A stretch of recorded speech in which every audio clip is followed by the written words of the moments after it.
हाय दोस्तों, तो आज की इस वीडियो में हम बात करने वाले हैं संतुलित आहार। सामान्यतः पूरे दिन में जो भी हम खाते हैं उसे हम आहार कहेंगे, ठीक है। तो हमारे वृद्धि और अच्छे स्वास्थ्य को बनाए रखने के लिए हमें आहार की आवश्यकता होती है। आहार में पर्याप्त मात्रा में रुक्षांश तथा जल भी होने चाहिए। और इस आहार को, जिस आहार में रुक्षांश और जल, तो रुक्षांश आपको पता है कि पालक और ये जो भी हम लोग रेशे वाले सब्जियां खाते हैं तो उससे हमें रुक्षांश मिलता है। और जल हम पीते हैं, फिर जल को हम कॉफ़ी के रूप में, चाय के रूप में इस्तेमाल करते हैं। तो उन दोनों की भी मात्रा होनी चाहिए, जिसे हम संतुलित आहार कहेंगे, ठीक है।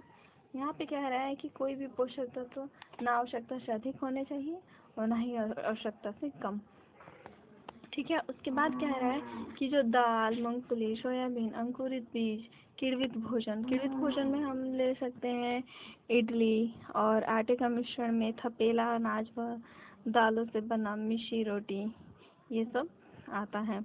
केला, पालक, सत्तू, गुड़ उपलब्ध सब्जियां, इसी प्रकार के अन्य भोज्य कई पोषक उपलब्ध कराते हैं। इसलिए कोई व्यक्ति अल्प व्यय में, मतलब कम पैसे खर्च करके भी अच्छे से संतुलित आहार खा सकता है, ठीक है। उचित प्रकार का भोजन करना ही पर्याप्त नहीं है, इसे उचित तरीके से भी पकाना चाहिए। अब देखिए, पकाने के कहने का मतलब अर्थ क्या है कि अगर कोई वो व्यंजन है जिसे हम खाना चाहते हैं, अगर छिलके वाले फल है या सब्जियां है, तो छिलके उतार कर यदि सब्जी और फलों को धोया जाता है तो यह संभव है कि उनके कुछ विटामिन नष्ट हो जाएंगे, ठीक है।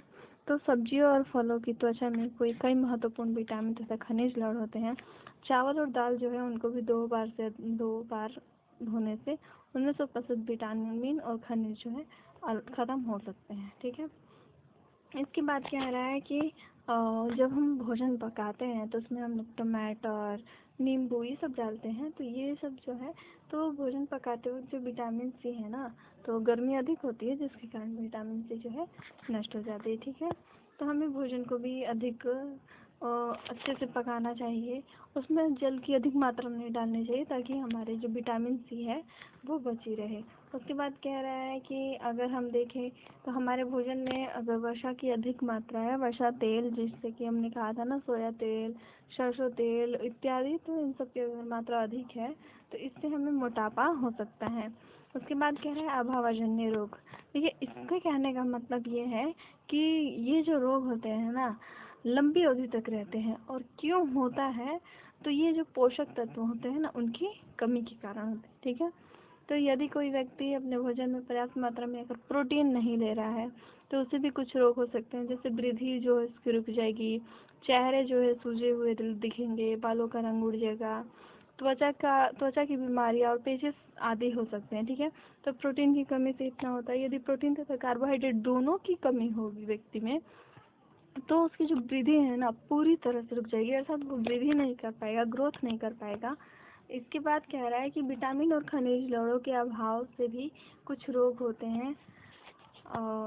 सभी अभावजन्य रोगों की रोकथाम संतुलित आहार लेने से ही की जा सकती है। जितने भी ऐसे रोग हैं जो लंबी अवधि तक होते हैं पोषक तत्वों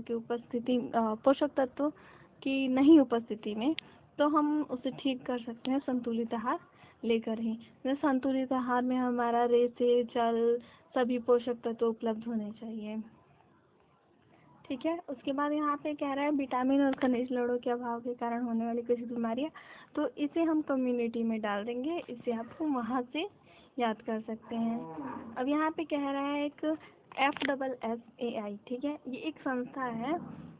ये क्या करती है कि यह FSSAI जो है, इसके अनुसार जो खाद्य पदार्थ का लोगो है, ये जो है खाद्य पदार्थ का लोगो है, ठीक है। तो खाद्य पदार्थों के सुदृढ़ीकरण से अभिप्राय है कि भोजन, मुख्य जो भोजन है जैसे चावल, गेहूँ, तेल, दूध और नमक में प्रमुख प्रोटीनों और खनिजों को मिलाकर उसके पोषक तत्वों को उत्तम बनाना है, ठीक है। तो ये जो है लोगो है संपूर्ण पोषण स्वस्थ जीवन। इसमें हम क्या करेंगे, देखिए, जो भी है ना, जो भी है, आपको अगर ये चैप्टर समझ में ना आए तो आप हमें प्लीज़ कमेंट करके अवश्य बताइएगा, हम इसमें और थोड़ा सुधार करने का प्रयास करेंगे। लेकिन ये बहुत ही महत्वपूर्ण है, जिसे हम हाईलाइट कर रहे हैं, उसे हमेशा देखते रहिएगा और याद करिएगा। अगर एक बार में समझ नहीं आ रहा है तो 2 बार 3 बार देखिएगा, जिससे आपको ये अच्छे से समझ में आ जाएगा। तो अब हमारा जो फर्स्ट चैप्टर था 6th क्लास के साइंस का वो ख़त्म, और अब हम अगले वीडियो में सेकंड चैप्टर स्टार्ट करेंगे।